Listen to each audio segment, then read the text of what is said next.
Bismillah. Yallah. Bismillahirrahmanirrahim. Alhamdulillahi Rabbil Alamin. Wassalatu wassalamu ala maulana Rasulillahil Amin wa ala alihi wa ashabihi at-tayyibin at-tahirin. Qala rabbi shrah li sadri wa yassir li amri wahlul 'uqdatam min lisani yafqahu qawli. Fanawayna at-ta'alluma wat-ta'lim wat-tadhakkura wat-tadhkira wan-naf'a wal-intifa' wal-ifadata wal-istifadata wal-hath 'ala tamassuki bi kitabillah وسنة رسوله صلى الله عليه وآله وسلم الدلالة على الهدى ابتغاء مرضاته وثوابه وقربه سبحانه وتعالى. السلام عليكم ورحمة الله وبركاته. Alhamdulillah, marilah sama-sama kita memanjatkan rasa syukur kita kepada Allah Subhanahu wa Ta'ala kerana dengan limpah kurnianya kita masih diberi kesempatan untuk sama-sama berkumpul pada pagi ini bagi meneruskan sesi bacaan kitab At-Taqriratus Sadidah fi Al-Masaili Al-Mufidah dikarang oleh guru kita Al-Habib Hasan Al-Kaf hafizahullah ta'ala wa nafa'ana bihi fid darain amin. Jadi insya-Allah pada pagi ini kita masuk muka surat 190, iaitu perbahasan tentang a'dzarus salah, keunzuran untuk meninggalkan ataupun melambatkan sembahyang. Bukan meninggalkan, untuk melambatkan sembahyang. Arba'atun an-naum wan-nisyan wal-jam'u wal-ikrah. Jadi saya sebut keunzuran untuk melambatkan solat ada 4. Pertama, tidur. Kedua, lupa. Ketiga, jamakkan sembahyang. Keempat, dipaksa. Wa ma'na a'dzarus salah ay annahu la ya'samu man akhara as-salata an waqtiha bi ay udhrin min hadhihi al-a'dzar. Maksud uzur salat ialah seseorang itu tidak berdosa bila mana melambatkan solat sehingga keluar daripada waktunya. Bila mana ada salah satu uzur daripada uzur yang 4 ini. Boleh? Jadi zuhur tu dia sembahyang dalam waktu asar, tak berdosa. Faham tak? Subuh dia sembahyang pukul 9 malam, atau pukul 9 pagi, 10 pagi, tidak berdosa. Bukan maksud a'dzarus salah kita boleh tinggal sembahyang, tak. Sembahyang tak boleh kita tinggalkan selagi mana kita berakal dan baligh. Boleh. Jadi maksud uzur sembahyang ialah kita boleh lambatkan solat. Zuhur kita tak sembahyang, kita sembahyang zuhur tu dalam waktu asar. Dibenarkan kalau berlaku salah satu daripada 4 keunzuran. Kama qala sahibu Safatiz Zubat la udhra fi ta'khiriha illa lisah aw naumin aw lil jam'i aw lil ikrah. Yang pertama, an-naum, tidur. Menarik ni, tidur. Bila tidur kita boleh lambatkan solat. Sudah dah lah. Dengar molek. Yakunu udhran idza nama qabla dukhulil waqt. Menjadi keunzuran kalau kita tidur sebelum masuk waktu. Contoh, sebelum zuhur kita tidur, qailulah. Tidur, bangun tu selepas habis zuhur, waktu asar dah. Maka zuhur tu sembahyang tak? Tak sembahyang sebab tidur. Tak? Jadi berdosa tak? Tak berdosa. Boleh. Jadi kalau seseorang tu tidur sebelum masuk waktu dan dia bangun selepas habis waktu, maka dia tidak berdosa. Boleh? Sebab masa dia tidur tu, kewajipan solat tu belum tertuju pada dia. Allah Ta'ala belum perintahkan untuk dia, Mamat sembahyang. Daulah sembahyang zuhur. Sembahyang apa? Waktu belum masuk. Tak, jadi dia tidur ketika mana khitabus solah tu belum tertuju pada dia. Tak. Lepas tu dia tidur. Dalam waktu sembahyang tu, wajib sembahyang tak?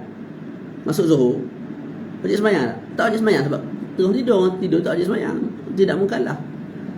Maka oleh sebab demikian, bila dia tersedar selepas daripada habis zuhur, maka kita sebut dia tidak berdosa.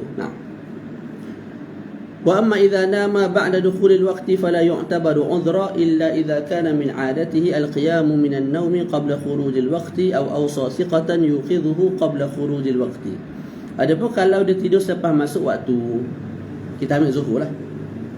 Jadi masuk waktu zuhur, dia pun tidur. dia pun tidur. Lepas tu dia bangun selepas habis waktu zuhur. Yang tu tidak menjadi uzur, dia berdosa. Boleh? Masuk waktu subuh pukul 6.30, 6.15 minit dia bangun, tengah jalan ni subuh dah, tidur balik. Bila tidur balik tu, bangun-bangun pukul 8, itu berdosa. Sebab apa? Sebab dia kembali tidur sedangkan waktu dah masuk. Sepatutnya dia bangun solat dulu baru tidur balik. Faham tak? Ni dah tahu masuk waktu, tidur juga, akhir sekali keluar waktu, tertinggal sembahyang, berdosa. Melainkan Syekh sebut sini, melainkan kalau adat dia memang boleh bangun sebelum daripada keluar waktu. Biasa orang buat waktu isyak lah. Isyak kan panjang, jadi malam tu letih sangat, lepas sembahyang maghrib tu kira lah. Lepas sembahyang maghrib dia jadi contoh lain. Bila azan isyak tu dia tak larat dah, tidur dulu. Tidur, bangun pukul 4 pagi sembahyang. Esok buat juga perkara yang sama, pukul 3 bangun, pukul 4.30, pukul 5, mana sebelum subuh. Jadi kalau adat dia bangun sebelum daripada subuh, dengan mana dia boleh solat isyak dalam waktu dia, maka tidak ada masalah untuk dia tidur selepas masuk waktu. Boleh? Dia boleh tidur selepas masuk waktu. Faham tak? Jadi asalnya tidur selepas masuk waktu tidak menjadi keuzuran. Dengan mana kalau kita bangun selepas habis waktu tu, kita berdosa. Tapi kalau kita tidur selepas masuk waktu, zuhur dah masuk, kita tidur. Dan jenis kita ni sebelum-sebelum ni memang tidur, memang bangun sebelum asar dan solat zuhur dalam waktu zuhur. Tidur, bangun sebelum asar dan solat zuhur dalam waktu zuhur. Begitu sama-sama adat kita. Hari tu tidur, hari tu tidur. Selepas zuhur jugalah tidur. Tapi tak tahulah ke mana hari tu letih sangat, bangun-bangun waktu asar dah. Itu tak berdosa. Sebab apa? Sebab adat kebiasaan dia bangun sebelum habis zuhur. Cuma hari tu sahaja, tak tahulah ke mana letih sangat badan, bangun selepas daripada masuknya waktu asar. Mana habis zuhur baru dia bangun. Jadi dia solat zuhur, dia solat zuhur dalam waktu asar, qada, tapi tidak berdosa. Ataupun dia wasiatkan kepada orang lain yang thiqah. Contoh dia beritahu bini dia, yang nanti gua abang nak tidur sekejap, ngantuk mata. Tak.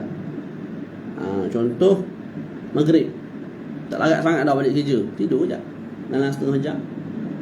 Lepas tu bini dia gerak, abang sembahyang nak isyak lah. Setengah jam nak isyak, anda sembahyang. Itu pun tidak ada masalah. Boleh? Faham tak? Jadi kalau orang tu pesan kepada orang lain yang thiqah untuk gerak dia sebelum keluar waktu, maka dia boleh tidur selepas masuk waktu, tidak ada masalah. Okey. Okey. Wa yusannu iqadhu man nama qabla dukhulil waqti wa yajibu iqadhu man nama ba'da dukhulil waqti. Kemudian hukum seterusnya, sunat kita gerak orang yang tidur sebelum masuk waktu. Abang kita tidur sebelum zuhur, dah masuk zuhur dah, apa hukum kita gerak dia sembahyang? Sunat. Sebab kalau dia terlambat pun sampai asar sekali pun zuhur tu dia tak sembahyang, dia tak berdosa. Sebab menjadi satu keuzuran. Faham tak? Sebagaimana telah lalu. Boleh? Tapi kalau orang tu tidur selepas masuk waktu, selepas masuk waktu zuhur barulah dia tidur, maka bila kita tahu perkara tu, maka kita wajib gerak dia.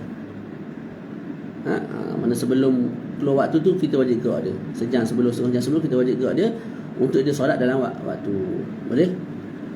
Jadi sunat kita gerak orang yang tidur sebelum masuk waktu. Wajib kita gerak orang yang tidur selepas masuk waktu solat tertentu lah. Yang kedua, an-nisyan. Yakunu udhran idza kana sababuhu amran mubahan, wa amma idza kana makruhan aw harama fala yu'dzar. Okey, lupa menjadi keuzuran untuk kita tinggalkan solat dalam waktu dia dan kita solat di luar waktu. Kalau punca kepada lupa itu perkara yang harus, perkara yang harus kat sini merangkumi perkara yang wajib, perkara yang sunat dan perkara yang mubah, perkara yang harus. Boleh. Contoh perkara yang wajib, cari rezeki. Cari rezeki hari tu tak tahu lagu mana, Grab ke apa, lupa nak sembahyang. Cari rezeki satu perkara yang wajib, rezeki halal untuk anak bini, maka dimaaf, dia sembahyang Selepas tu dia qada lah. Tapi tak berdosa. Ni terlupa ni bukan sengaja lupa, tak terlupa. Okey, ataupun puncanya benda yang sunat. Contoh dia ambil kitab dia baca. Lepas masuk isyak tak solat ni, baca. Habis satu kitab, baca kitab kedua, baca kitab ketiga, lepas tu dia pula tahqiq kitab, menulis kitab. Akhir sekali sedar-sedar dah habis waktu isyak. Mana daripada waktu isyak, awal isyak sampai subuh, tak sedar duk main mutalaah ni. Khusyuk. Faham tak? Tiba-tiba habis dah isyak, orang azan subuh dah. Jadi ketika itu dia telah melambatkan solat isyak, dia solat dalam waktu subuh. Dia sebut juga tidak berdosa. Tapi subuh kena sembahyang lah, qada lah. Okay. Adapun kalau perkara tu makruh ataupun haram, maka tidak diunzurkan. Start daripada awal waktu asar sampai ke maghrib, ngumpat orang. Ngumpat, lupa nak sembahyang asar. Tak. Sampai masuk waktu maghrib, itu berdosa. Itu tidak uzur. Ataupun perkara makruh, contoh dia main catur, mazhab Syafi'i makruh. Tak, main gitar, hukumnya haram dalam mazhab Syafi'i. Tak, jadi dia healing. Dia petik lagu tu, petik lagu ni. Akhir saya lupa sembahyang. Sembahyang apa? Sembahyang asar tadi. Masuk maghrib baru tepuk dahi, Allah, lupa nak sembahyang. Maka kita sebut dia berdosa. Jadi lupa menjadi satu penguzuran untuk seseorang tu melambatkan solat kalau lupa tu berpunca daripada perkara yang wajib, perkara yang sunat, perkara yang harus. Adapun kalau lupa tu berpunca daripada perkara yang haram dan makruh, maka tidak menjadi keuzuran. Pertama, dia berdosa dan dia kena qada dengan segera. Ingat tu kena qada.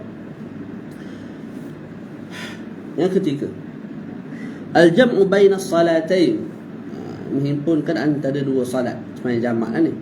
Ay taqdimus salah an waqtiha, ay atau ta'khiruha anhu, ay an waqtiha.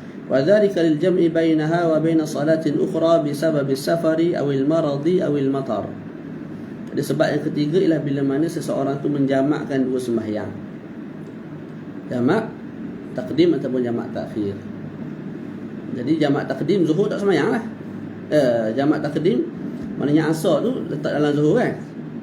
Jamak taqdim zuhur, asar, kita sembahyang dalam waktu zuhur. Jadi solat asar tu kita dah tak sembahyang lah. Asar tak sembahyang. Jadi di luar waktu kita sembahyang. Tak berdosa tak? Tak berdosa sebab jamak. Ataupun sebaliknya, zuhur kita tak sembahyang. Sebab apa? Kita nak sembahyang zuhur dalam waktu asar. Berdosa tak? Tak berdosa sebab kita jamak. Dan dalam mazhab Syafi'i boleh jamak disebabkan safar, sakit dan hujan. Tak. Cuma yang muktamad sakit tu tidaklah, sakit tu ikhtiar Imam Nawawi dan sebagai ulama yang lain. Yang muktamad tidak dibenarkan untuk jamak disebabkan sakit. Ala kulli hal ada pandangan kata boleh. Antaranya al-Imam Nawawi. Yang keempat, al-ikrah. Al-ikrah maknanya dipaksa. Boleh? Contoh Zaid dipaksa untuk solat di luar waktu. Bi an yakuna wa an yukraha ala ikhraj as-salati an waqtiha fa yu'dharu fi dhalika idza tawaffarat syurutul ikrah. Maka bila mana seseorang tu dipaksa untuk solat di luar waktu, dia tersebut dimaaf. Tak berdosa dia lambatkan solat tu. Tapi dengan syarat cukup syurutul ikrah, syarat-syarat paksaan. Ada 4. Yang pertama, qudratul mukrih ala tahqiqi ma haddada bihi biwilayatin aw taghallubin. Yang pertama, mesti orang yang memaksa itu ada kekuatan untuk melaksanakan apa yang dipaksa tadi. Maknanya senapang kat sini ya. Mu tak semaya aku tembak. Dan memang orang yang memaksa tu ada kekuatan, sudut wilayah kekuasaan ataupun taghallub. Taghallub ni maknanya dia tu lelaki yang kuat, orang yang kuat, orang yang gagah. Kalau wilayah tadi mana dia ada kekuasaan lah, dia ayah ke, sultan ke, pemimpin ke. Faham tak? Dia ada kuasa pada sudut tu. Dia ada kemampuan pada sudut itu, sama ada wilayah ataupun taghallubin. Boleh? Itu syarat pertama. Yang kedua, ajzul mukrah an daf'i ma ukriha bihi biharabin aw istiqathah. Orang yang dipaksa tu pula tidak mampu untuk mempertahankan diri daripada apa yang dipaksa. Senapang kat sini, nak lari kena tembak. minta tolong pun kawan tu tak bagi, dia tak ada nak berdiri, nak tembak. Jadi tak mampu. Maka dia pun tak semayang asar. Tak semayang zuhur tu dalam waktu. Dia semayang dalam waktu apa? Dalam waktu asar. Maka tidak ada masalah. Boleh? Yang ketiga, dhannul mukrah annahu in imtana'a fa'ala al-mukrihu ma khawafahu bih. Yang ketiga, mesti orang yang dipaksa menyangka dengan sangkaan yang kuat, bila dia tak buat apa yang dipaksa tadi tu, maka orang yang memaksakan laksanakan apa yang dia janji. Maknanya Zaid ni 400 orang dah kena tembak dengan dia. Sebab apa? Sebab orang tu tak ikut cakap dia. Zaid memaksa kita tu 400 orang dah sebelum tu mampu. Mamat, Ali, semua tu mampu belaka dah. Kes apa? Kes tak dengar kata dia. Nah, jadi orang ni memang kita yakin ataupun zon, memang kalau aku tak ikut memang mampu kerah lah aku lepas ni. Tak, maka ketika itu kita boleh melambatkan solat. Kita solat dalam waktu lain. Nah.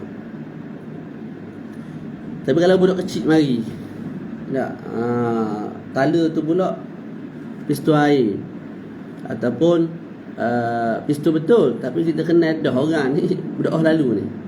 Ada 1000 orang dah dia paksa, sebelum tu seorang abuk pun dia tak buat apa yang dia paksa. Dia kata dia nak tembak, dia tak tembak. Dia kata nak penampar, dia tak penampar. Dia kata nak jet, dia tak jet. Dia kata dia nak ni, tak ada. Perkara tu tak berlaku pun.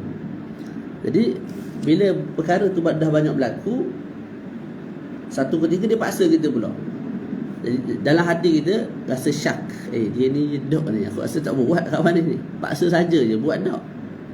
Maka ketika itu kita tak boleh lambatkan solat, kita kena solat juga. Yang keempat ialah alla takuna hunaka qarinatu ikhtiyar. Hendaklah di sana tidak ada petanda untuk kita memilih. Kalau ada petanda atau qarinah untuk ikhtiyar, untuk memilih, maka paksaan itu juga tidak cukup syarat. Contoh yang dibuat oleh ulama ialah masalah talak. Seseorang tu dipaksa untuk talak isteri dengan talak 3. Jadi kalau kawan ni mentalak isteri dia dengan talak 3, tak itu talak. Tapi kalau dia kata aku talak isteri dengan, contoh dia sebut talak 1, jatuh talak. Sebab apa?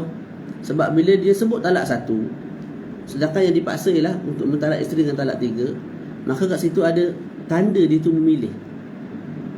Ada qarinah dia tu memilih. Ada qarinah yang dia memang nak talak bini. Cuma dalam hati, kalau talak 3 kan susah pula, tak boleh nak rujuk lah apa bagai, talak 1 dululah. Maka dia pun talak 1. Jadi kat situ ada qarinah ikhtiyar, maka kita sebut talak jatuh.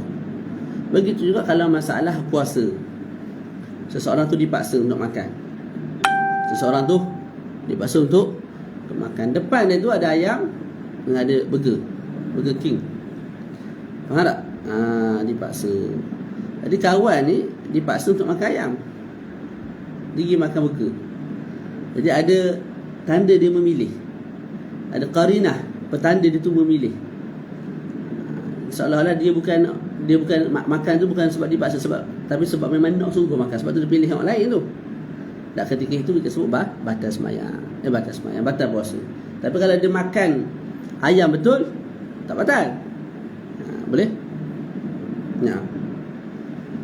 Jadi bila cukup 4 syarat ini, syurutul ikrah, maka seseorang tu mengosongkan zuhur daripada waktunya dan solat zuhur dalam waktu asar, dalam waktu maghrib, maka kita sebut dianggap satu keuzuran. Betul? Dalam nota kaki ditambah zada ba'dhum isnaini liman khafa fawat al-wuquf bi Arafah wa limunqidhi musyrifin 'ala al-halak. Ditambah bagi individu yang bimbang terlepas wukuf di Arafah. Kalau dia sibuk solat terlepas wukuf di Arafah, tak, waktu wukuf dia ada waktu yang muhaddad. Dia bukan macam tawaf sepanjang masa boleh tawaf. Tak, ilal abad. Wukuf ada masa dia, terlepas tu terlepas kan. Jadi kawan ni kalau semayang terlepas tawaf, terlepas wukuf cancel, burn terus haji. Jadi dia tinggalkan Allahumma sallallahu semayang tu untuk wukuf dulu. Lepas tu baru dia semayang. Tapi ketika itu dah keluar waktu, menurut sebahagian ianya masih dianggap sebagai satu keuzuran. Begitu juga orang yang nak menyelamatkan orang yang mati. Boleh? Contohlah, baki tinggal setengah jam zuhur. Tak. Kalau tak ada orang lemah, orang lain duduk terpinga-pinga, tak boleh nak pergi lah sebab tak pandai berenang. Kita pandai berenang. Kalau kita sembahyang dulu, ambil masa 5 minit. Jadi khusyuk pula ambil 10 minit. Dan mampu dululah kawan tu yang tengah lemah tu. Faham tak? Cuma kalau kita berenang pula, makan masa setengah jam pergi balik. Boleh? Menyebabkan habis waktu. Maka kalau kita boleh sembahyang nak berenang tu, solatul khauf, sembahyang. Tapi kalau tak boleh, maka boleh selamatkan dulu. Selepas itu barulah kita sembah. Ya, walaupun sembahyang di luar waktu, dimaaf. Dalam masa yang sama di sana ada pandangan ulama yang mengatakan boleh jamak tanpa sebab. Boleh. Cumanya boleh dibuat secara jarang-jarang, setahun sekali, itulah. Saya tak pernah buat pun. Tapi kalau berlaku, contohlah kita traffic jam, tak, waktu Masya Allah habis dah waktu zuhur, kita niat dalam hati nak jamak dengan asar. Apa? Adakah musafir? Tidak. Adakah sakit? Tidak. Adakah hujan? Tidak. Lepas tu bila ada sabab jam, boleh. Tapi setahun sekali, setahun 2 kali gitu ya. Boleh? Jangan buat tiap hari. Ulama sebut begitulah. Tapi saya peribadi tak pernah buat. Isteri saya pernah ajar lah benda ni. Sebab dia doktor, kadang-kadang nak menyelamatkan orang tu, kes kritikal, tak, maka dia terpaksa tak semayang lah waktu tu. Jadi saya ajar lah niat jamak takhir. Ataupun termasuk di bawah mungkin di musyrifin, menyelamatkan orang yang hampir mati. Tapi kalau tak hampir mati, tapi tak ada orang lain yang boleh uruskan orang tu, kalau ditangguhkan menyebabkan mudarat lain walaupun tak matilah, maka bolehlah ambil pandangan yang mengatakan boleh jamak biduni sabab, tapi marratain fi sanah, sekali 2 kali dalam setahun. Faham? Disebut dalam kitab Kifayatul Akhyar. Yallah. Kemudian kita berpindah pula kepada perbahasan al-awqat allati tahrumu fiha as-salah. Waktu-waktu yang diharamkan padanya salat. Waktu yang diharamkan padanya salat. Okey.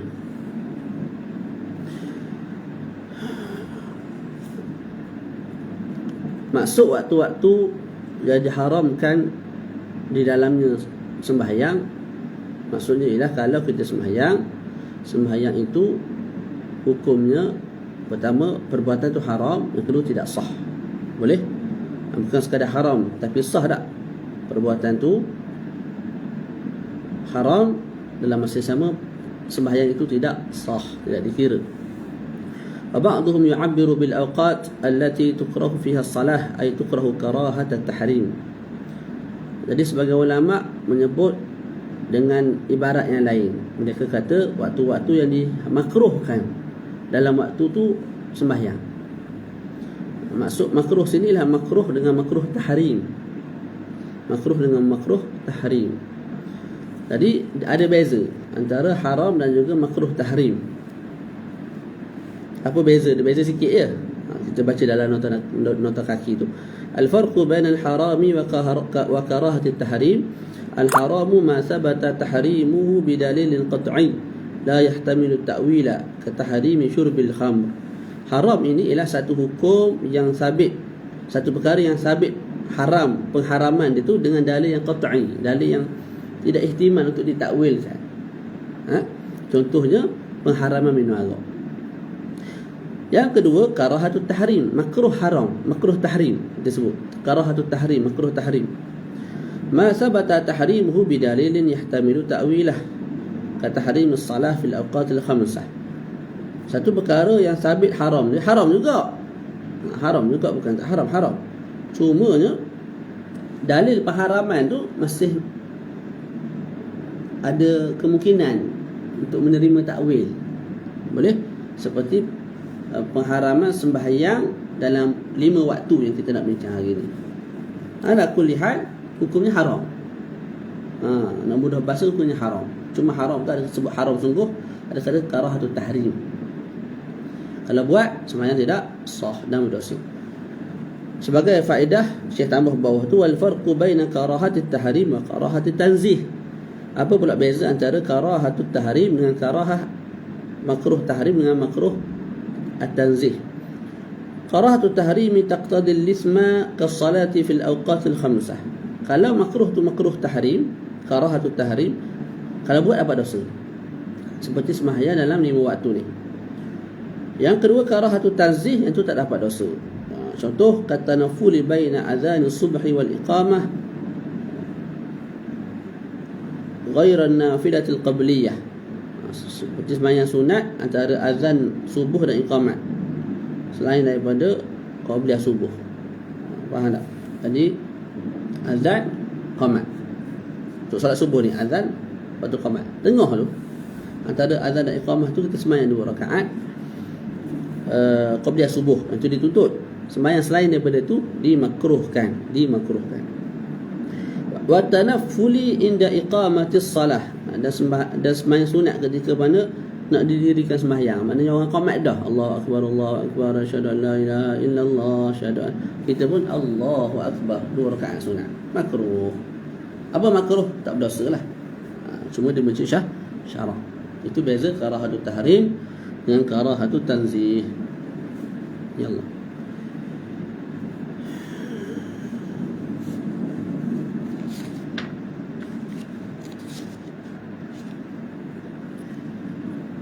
Kemudian kita baca balik atas tu, al-awqat allati tahrumu fiha as-salah khamsatun, thalathatun muta'alliqatun bil-zaman wa ithnani muta'alliqan bil-fi'l. Waktu-waktu yang diharamkan padanya salat ada 5. 3 berkait dengan zaman, 2 berkait dengan perbuatan. Baca dulu. Al-awqat al-thalathatul ula al-muta'alliqatu bil-zaman. 3 waktu pertama berkait dengan masa. Faham tak? Maknanya bila sampai masa tu haram sembahyang. Ke atas sesiapa sahaja haram sembahyang. Faham tu? Yang pertama, min tulu'i syams hatta tartafi'a qadra rumhin fi ra'yi al-'ain al-mujarradah, ay ma yusawi 16 daqiqatan. Daripada terbit matahari. Bila matahari mula terbit, waktu subuh lah ni. Faham tak? Bukan waktu subuh bukan terbit matahari. Maknanya bila habis subuh. Bila terbit matahari maknanya bila habis subuh. Setiap habis subuh tu, waktu syuruk. Waktu tu haram salat. Salat apa yang diharamkan nanti kita akan bincang. Ni nak bincang waktu dulu. Daripada terbit matahari, iaitu daripada waktu syuruk tu, sehinggalah matahari naik segala dengan pandangan mata kita. Naik segala ni disebut oleh ulama falak, mana menyamai 16 minit. Lianna rumha 4 darajat. Sebab satu galah tu 4 darajat. 1 darajat 4 minit. Jadi 4 kali 4 16. Maknanya kalau habis subuh pukul 7, tak daripada pukul 7 tu terbit matahari lah, sebab tu habis subuh. Boleh? Jadi haram tu daripada pukul 7 tu sampailah 7.16. Sampai 7.16. 7.17 tu boleh solat balik lah. Faham tak? Itu yang pertama. Yang kedua, min istiwa isyams hatta tazula wa muddatuhu qasiratun jidda fa yahrumu iqa'us salati fiha. Yang kedua ialah ketika mana istiwa matahari. Istiwa matahari ni mana matahari duduk tengah langit. Ingat? Fi wasatis sama, fi wasatis sama. Wasatis sama. Jadi matahari duduk tengah langit. Tutup atas kepala kita. Tak, waktu tu haram salat. Dan Syekh sebut waktu tu pendek je. Tak muat pun kita nak buat 4 rakaat zuhur ke ataupun 4 rakaat 2 rakaat, tak sempat. Cumanya kalau ada satu juzuk sembahyang duduk dalam tu, sembahyang tu tidak sah. Contoh, masa matahari duduk tengah sungguh tu, kita Allahu Akbar, baca Fatihah, Bismillahirrahmanirrahim, Alhamdulillahirabbil alamin, Arrahmanirrahim, habis Fatihah. Bila habis Fatihah, matahari tu tergelincir tu, sembahyang kita tidak sah. Sebab apa? Takbiratul ihram kita, Fatihah kita dilaksanakan ketika matahari duduk betul-betul di tengah langit. Walaupun baki tu dikerjakan selepas matahari tergelincir. Boleh? Sembahyang tak sah dah. Jadi yang kedua, daripada matahari istiwa sampailah matahari tergelincir ke arah barat. Kecuali Jumaat lah. Jumaat tidak ada pengharaman langsung untuk waktu istiwa ni. Hari Jumaat matahari duduk tengah ke, tak ada masalah, boleh sembahyang. Solat apa-apa pun boleh sembahyang. Wal istiwa an takuna syamsu fi wasatis sama. Itu makna istiwa, matahari duduk tengah langit. Was zawal mailu syams an wasatis sama. Wasatis sama. Zawal maknanya matahari itu cenderung daripada tengah langit ke arah barat. Boleh? Nombor 3. Jadi ulang balik. Nombor 1, nombor 2 apa? Waktu haram yang pertama daripada terbit matahari sehinggalah berlalu 16 minit. Maknanya daripada habis subuh pukul 7 sampailah 7.16. 7.17, 18 tu boleh solat dah.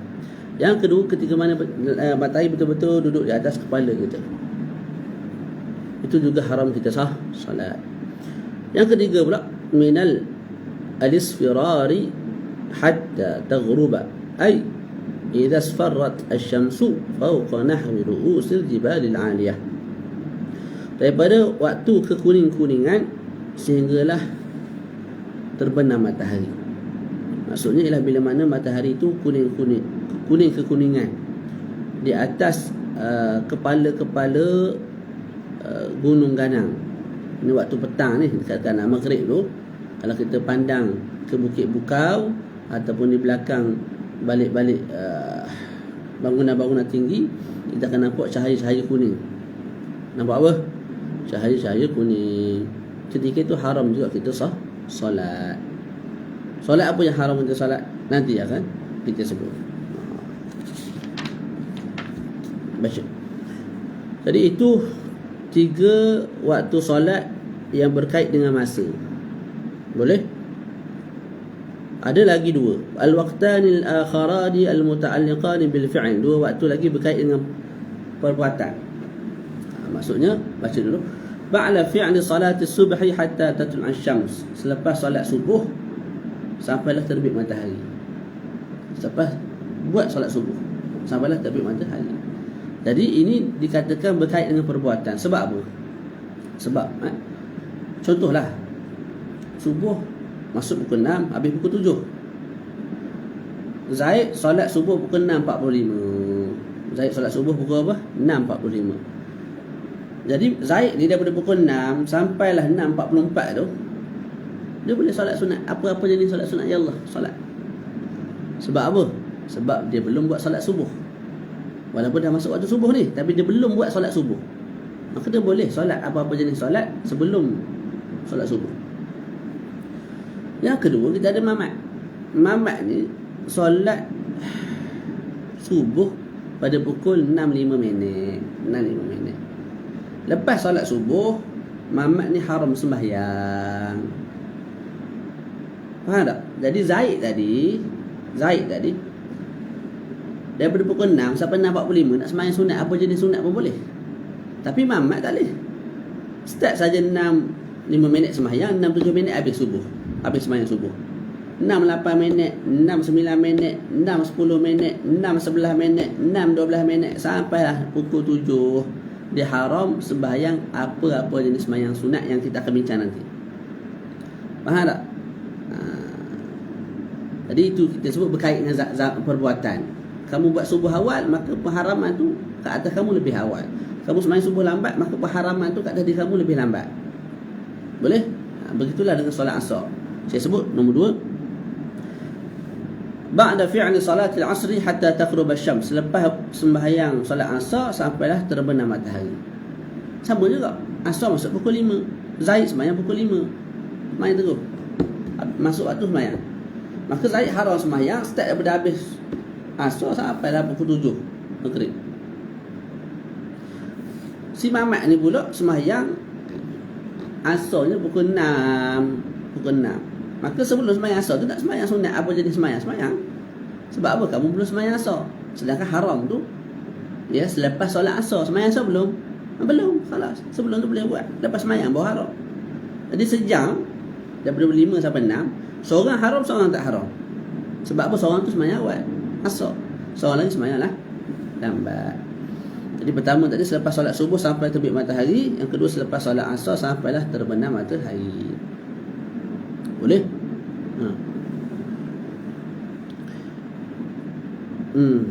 Kemudian saya sebut as-salatul lati tahrumu fi hadhihi al-awqatil khamsati naw'an. Sembahyang-sembahyang yang diharamkan dalam 5 waktu ni. Sembahyang-sembahyang dan diharamkan dalam 5 waktu ini ada 2. Jadi 5 waktu tu jelas kan?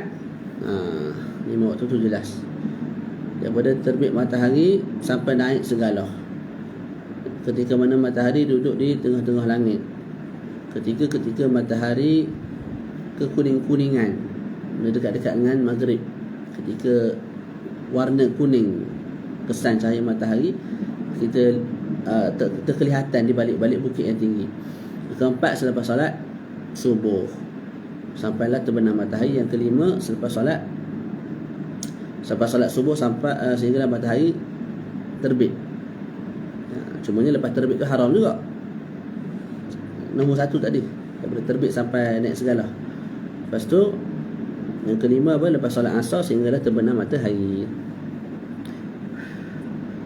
As-salatul lati tahrumu fi hadhihi al-awqatil khamsah. Kemudian masuk solat-solat yang diharamkan pada 5 waktu ini.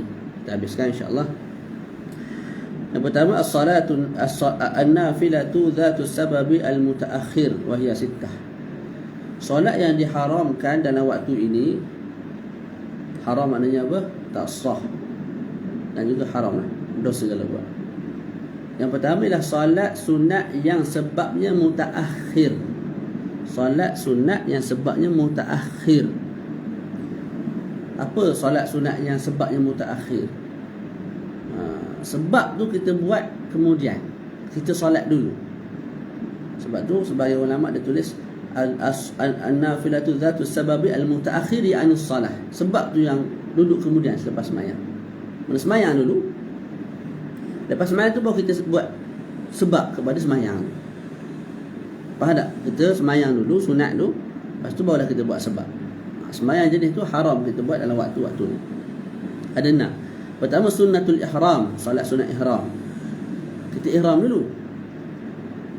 Tak, solat sunnatul ihram. Kita sembahyang dulu, baru kita ihram. Nombor 2 sunnatul safar, sunat safar. Sunat musafir. Yang ni kita buat apa? Sembahyang dulu, baru kita musafir. Sunnatul istikharah, kita sembahyang dulu. Lepas habis sembahyang tu baru tadah tangan, istikharah nak kahwin 2 ke kahwin 3. Nombor 4 sunnatul qatli, sembahyang untuk dibunuh. Kita sembahyang dulu, bukan kita lah, Zaid sembahyang dulu baru dibunuh. Sebab kes tertentu lah, ada adah ke apa, maka dihukum bunuh. Jadi Zaid sembahyang dulu baru dibunuh. Sembahyang sunat 2 rakaat sebab nak dibunuh, taubat dan sebagainya lah dalam sembahyang. Faham tak? Jadi sembahyang dulu baru dibunuh, ke dibunuh dulu baru sembahyang? Cuba fikir. Nak sembahyang lagu mana kalau dah dibunuh? Jadi apa? Kita sembahyang dulu barulah dibunuh, bukan dibunuh dulu. Dah dibunuh dah barulah sembahyang. Allah, sembahyang tu mampus dah. Nombor 5 sunnatul khuruj minal manzil, sunat sembahyang 2 rakaat untuk keluar daripada rumah. Ni apa? Kita sembahyang dulu barulah kita keluar daripada rumah. Sembahyang kat rumah baru keluar. Sunnatul hajah, kita sembahyang dulu, lepas sembahyang baru minta hajat. Jadi ini sunat-sunat yang sebabnya mutaakhir. Apa sebab mutaakhir? Kita sembahyang dulu, sebab tu baru berlaku. Sebab tu berlaku selepas tu. Solat hajat, sembahyang, baru minta hajat. Istikharah, sembahyang baru istikharah. Solat-solat jenis lagu ni haram kita solat dalam 5 waktu yang telah dibincangkan. Nombor 2 an-nafilatul mutlaqah, solat sunat yang tidak ada sebab. Kita sebut solat sunat mutlaq.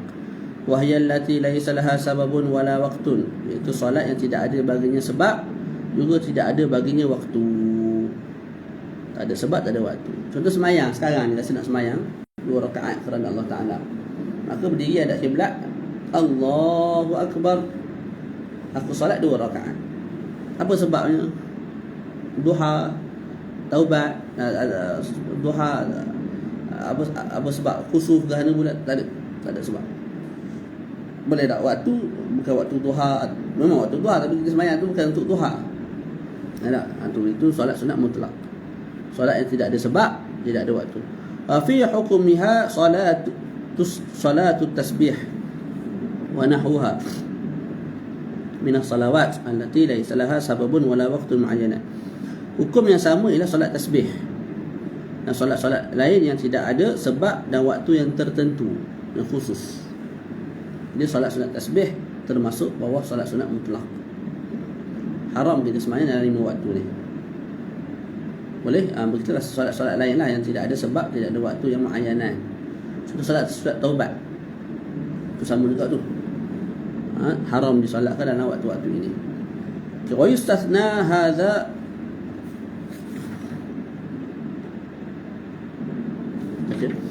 wa yustathna min hadha at-tahrim makana wa zamana. Dikecualikan daripada pengharaman ini 2 perkara. Pertama sudut tempat, yang kedua sudut masa. Sudut tempat ialah makanan haram Makkah ay al-masjid wa ghairuhu min hududil haram fa tajuzu salatu fihi fi ayyi waqt. 5 waktu yang diharamkan tadi dikecualikan pengharamannya di Mekah, di tanah haram, di tanah haram. Bila kita ke tanah haram ni lebih luas daripada Mekah lah. Sama ada Mekah sini ataupun tanah haram, kawasan tanah haram. Kita tidak dihalang untuk sembahyang apa-apa jenis sembahyang dalam 5 waktu ni. Sembahyanglah apa jenis sembahyang sekali pun.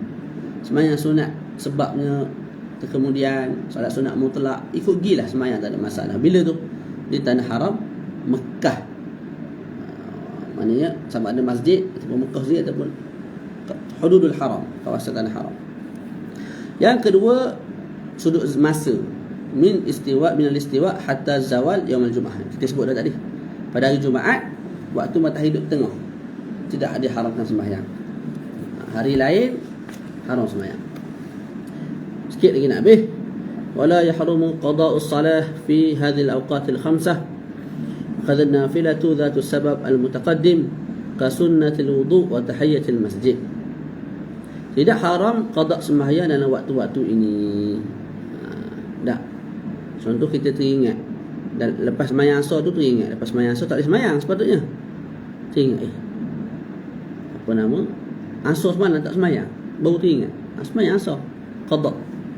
Jadi kita sembahyang qada' asar selepas solat asar betul, tak ada masalah. Jadi qada' sembahyang tidak diharamkan dalam waktu-waktu ni. Wa kadhan nafilatu dhatu sabab al-mutaqaddim. Begitu juga solat sunat yang sebabnya terdahulu. Sebab terdahulu maknanya apa? Kita buat sebab dulu baru kita sembahyang. Kita buat sebab dulu barulah kita sembahyang. Contoh saya sebut sini ka sunnatul wudu, sunat wudu. Kita wudu dulu. Wudu. Bila wudu maka sunat sembahyang. Sebab apa sembahyang? Sebab wudu tadi. Disunatkan sembahyang lepas wudu. Jadi punca sembahyang tu ialah wudu tadi. Sebab bersembahyang tadi ialah wudu. Wudu tadi. Jadi wudu dulu baru sembahyang. Itu boleh dalam waktu-waktu haram, tak ada masalah. Wa tahiyatul masjid, tahiyatul masjid. Sebab kepada tahiyatul masjid ialah kita masuk masjid. Tak, luar masjid orang tak sembahyang. Betul tak? Jadi kita masuk masjid dulu. Bila masuk masjid dulu, lepas tu sembahyang.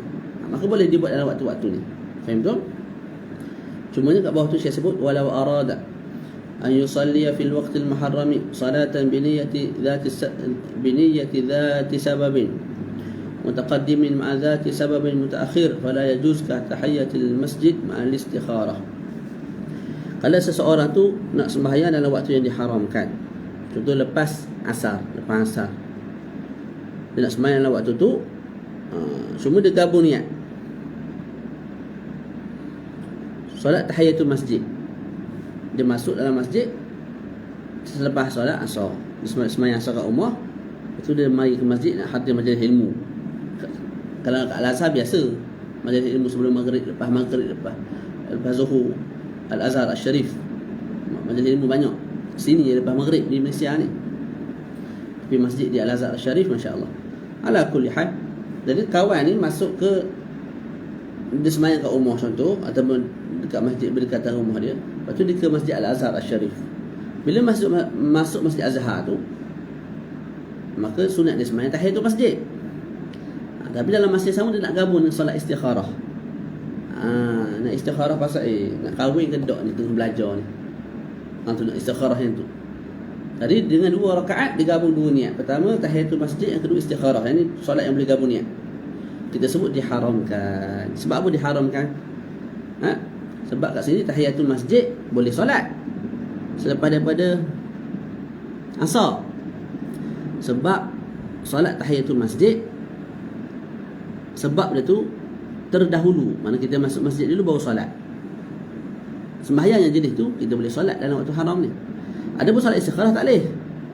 Sebab istikharah ni kita solat dulu, barulah kita istikharah. Faham tak? Jadi bila gabung niat, satu boleh satu tak boleh, kita sebut tak boleh. Kita beratkan belah al-mana', belah larangan. Kaedah lah bila bertembung al-jawaz wal mana' quddim al-mana'. Okey, awil muqarin, ataupun kita semayang solat sunat yang sebab dia tu berbetulan, serentak dengan sembahyang. Kasalatil khusuf wal kusuf, gerhana bulan, gerhana matahari. Gerhana bulan, gerhana matahari. Kita sembahyang gerhana bulan ketika bulan sedang gerhana.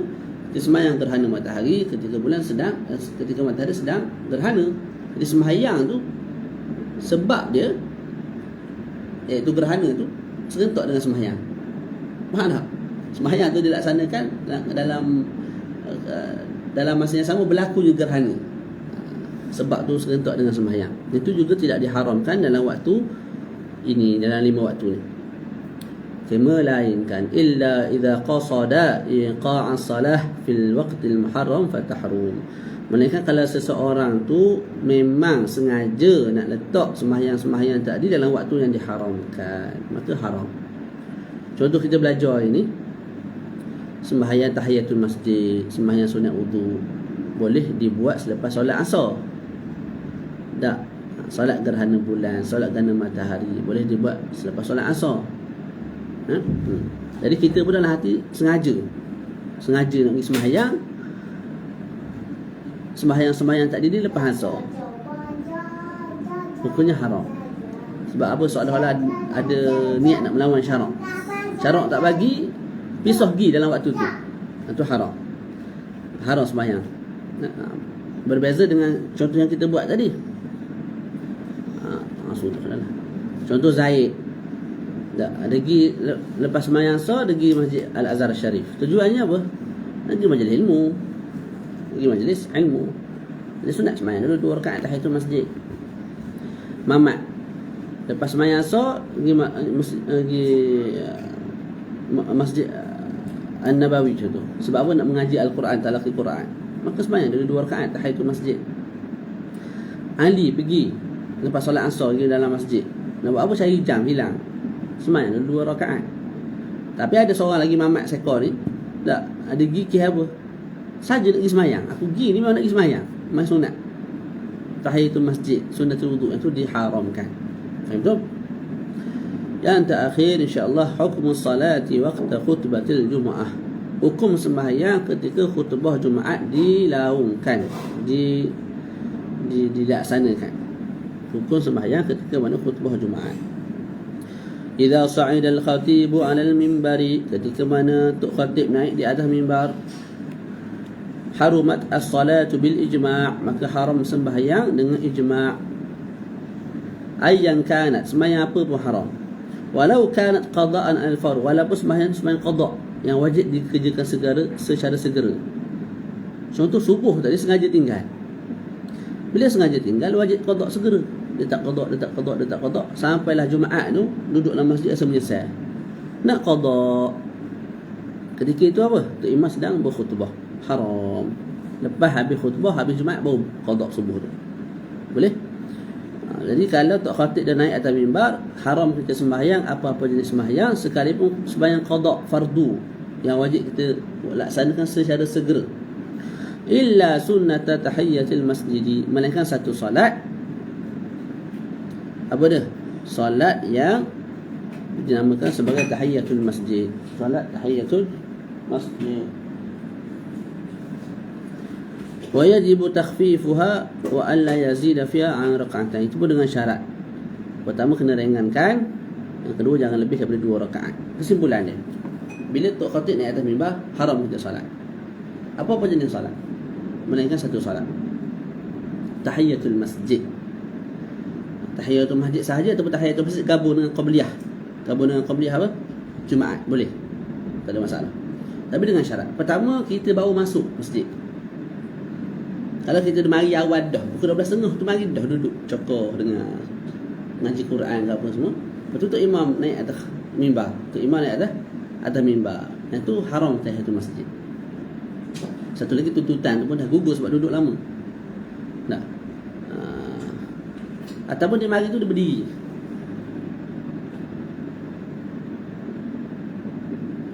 Tak apa, yang tu tak pasti, kita biar dulu. Jadi yang kita bincang tadi betul. Kemudian kita tambah boleh semasa sunat tahiyatul masjid dengan beberapa syarat, 3 syarat. Pertama, kita baru masuk masjid. Mana kita mari tu imam duduk atas mimbar dah. Kita baru masuk. Bukan dah lama duduk, dah baru masuk. Boleh sembahyang 2 rakaat tahiyatul masjid. Lepas tu tahiyatul masjid tu pula mesti ringan. Ringan ni sebagian ulama sebut, ataupun bukan sebagian ulama lah, yang biasa tengok ada dalam kitab, dikatakan ringankan sembahyang tu makna buat benda yang fardu saja. Fatihah semata baca. Allahu Akbar, baca Fatihah. Tak payah baca iftitah, tak payah baca surah. Lepas tu rukuk tak payah baca apa, sekadar tumaninah bangun. Tidak, tumaninah sujud, tumaninah duduk antara dua sujud, tumaninah sujud balik, bangun balik rakaat kedua, lepas tu selesai. Tu ringankan solat. Syarat ketiga, tak boleh lebih daripada 2 rakaat. Mesti 2 rakaat semata mata. Tu syarat, 3 syarat tu. Kita baru masuk masjid. Lepas tu solat yang kita nak buat tu tahiyatul masjid. Lepas tu tahiyatul masjid tu mesti ringan, 2 rakaat semata. Lepas tu jangan buat selain daripada perkara rukun dalam solat. Selain daripada tu, solat tidak dibenarkan menurut pandangan mazhab al-Imam Syafi'i. Mazhab lain, wallahu a'lam. Pandangan yang bukan muktamad dalam mazhab Syafi'i, wallahu a'lam. Tak, saya tegang pandangan yang muktamad dalam mazhab al-Imam Syafi'i. Boleh? Wallahu a'lam bis-shawab.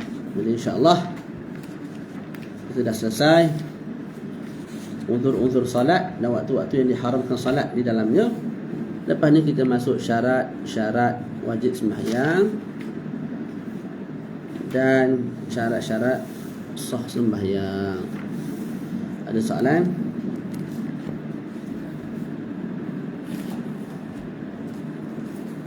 Macam biasa, setiap daripada kuliah yang saya nak sampaikan secara live di Facebook, saya tak kira masa ni, saya rasa lega, saya rasa tak ada benda nak buat, saya buat live lah. Iklan tu saya akan iklan dalam grup Imam Bajuri Center, dalam grup WhatsApp.